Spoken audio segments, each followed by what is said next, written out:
We're going to invite our panelists up, and we have a good group of panelists tonight.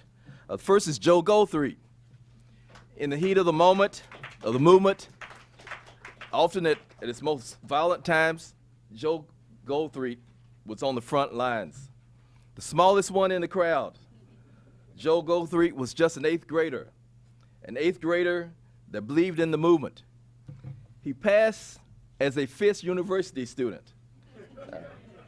He was an activist along with other college students and other leaders alike.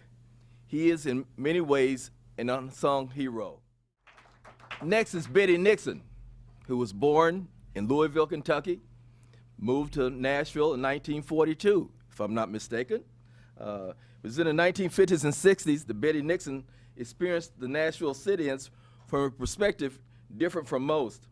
Her father, John Childs, owned Cross Keys Restaurant on 6th Avenue between Church Street and Union, one of Nashville's favorite places to eat and one of the major locations targeted by the sit-in movement people. Our third panelist is perhaps best known as an eight-term congressman from the 5th District, but he's been in the public limelight since he was 9 years old, growing up in the governor's mansion, Adolph Franklin Road. His father, the late Governor Frank G. Clement, played a pivotal role during some of the most volatile times of the segregation in Tennessee. Congressman Bob Clement was a young teenager, 13 years of age, I think, in 1956, when his father drew death threats because he refused to oppose desegregation like most other Southern governors. Congressman Clement, would you come up, please?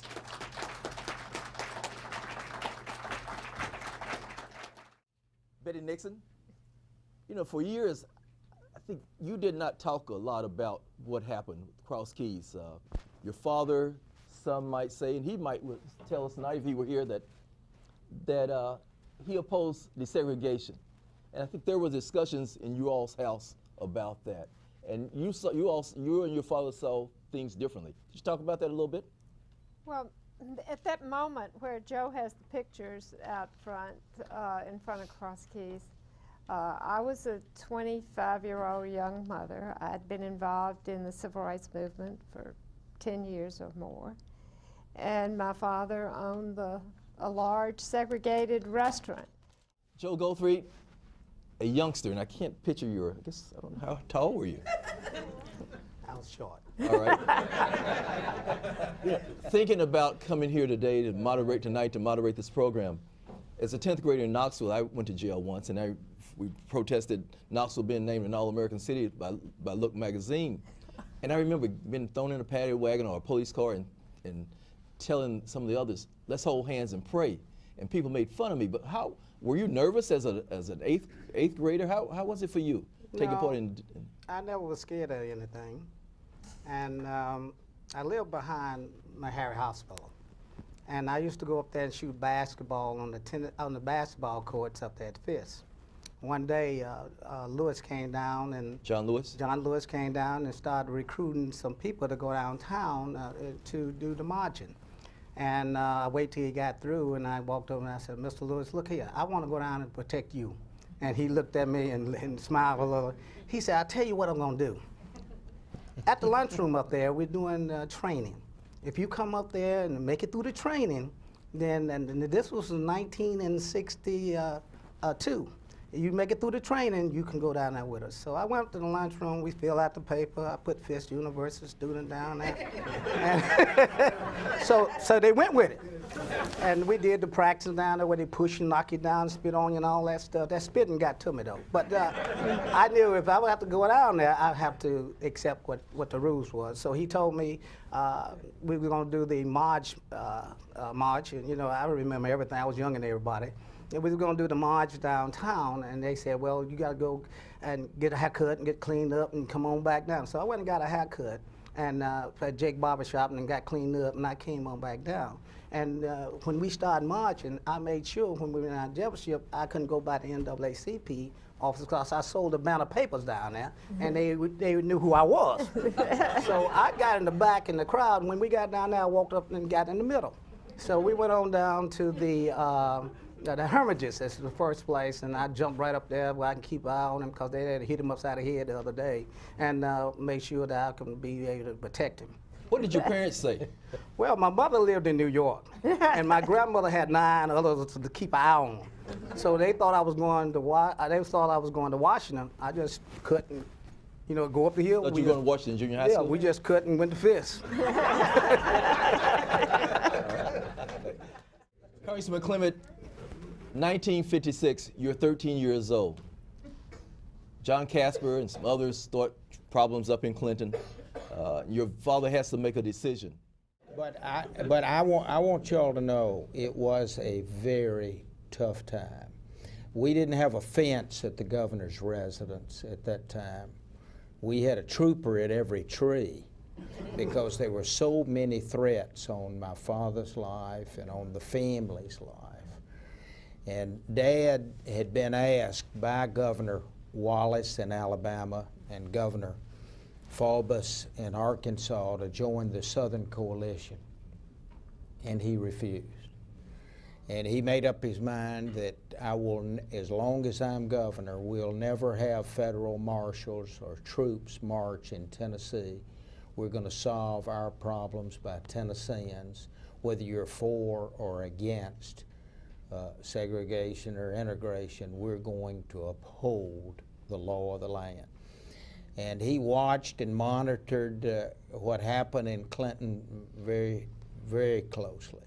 And yes, he sent the highway patrol in there first, and it was obvious the highway patrol was not enough to protect those 12, the Clinton 12. Do you remember the incident where you picked a young girl up, the young lady up, and carried her off? What made you do that? Did you get her name? Have you ever seen her, heard from her again? Well, you know, before that, we was all trained. There wasn't no high school kids there during that time. And we was all trained and disciplined. And somebody came up with the bright idea that these individuals are going right in through Cross Keys and ignoring us because we were not going to do nothing. We ought to lock hands. And when we locked hands, that's when them bats started flying. Because couldn't nobody get in Cross Keys. And they were trying to break through the lines. And it looked to me that when the officer swung around to break the line up, the bat hit her because I was standing next to her. She went down, I caught her, and I just picked her up. And to hear all those people calling me all those names, just, I remember the training. If they hit you, keep on walking. If they cut you, keep on walking. If they spit on you, keep on walking. And I just kept on walking. Last week I had a chance to talk to Alan Kaysen.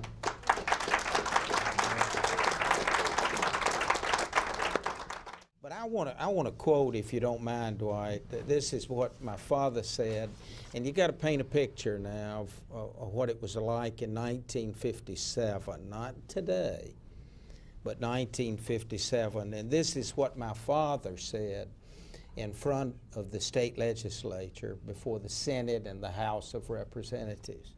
January the 9th, 1957.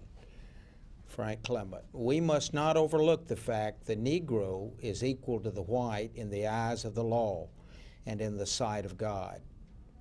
He's an American citizen, even as the white. He pays taxes, even as the white. He serves in our armed forces in defense of our country, even as the white. He's entitled to equality of opportunity.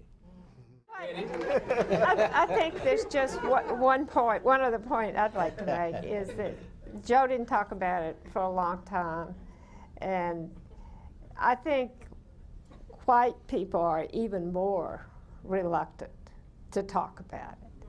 And so I guess that's one of the reasons that I talk about it, is because it's just hard to talk about, and most people tell me, well, don't you go up there and talk about that. It's over, it's happened, we moved on.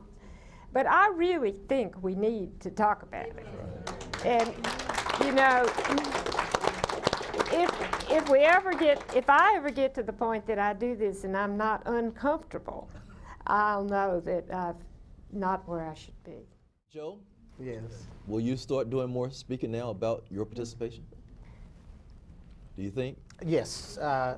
You know, for many years I was at the aerostructure. I did school to the career, and we go out to the schools and talk. I had a few people over there at Tennessee State asked me to come to their high school and junior high and talk to the kids about my experience, what you can be a leader in junior high in 8th and 9th grade and everything. But mostly when I really started looking for individuals, like my wife, when I first looked at her, she was the first female to integrate Jackson school system, one person.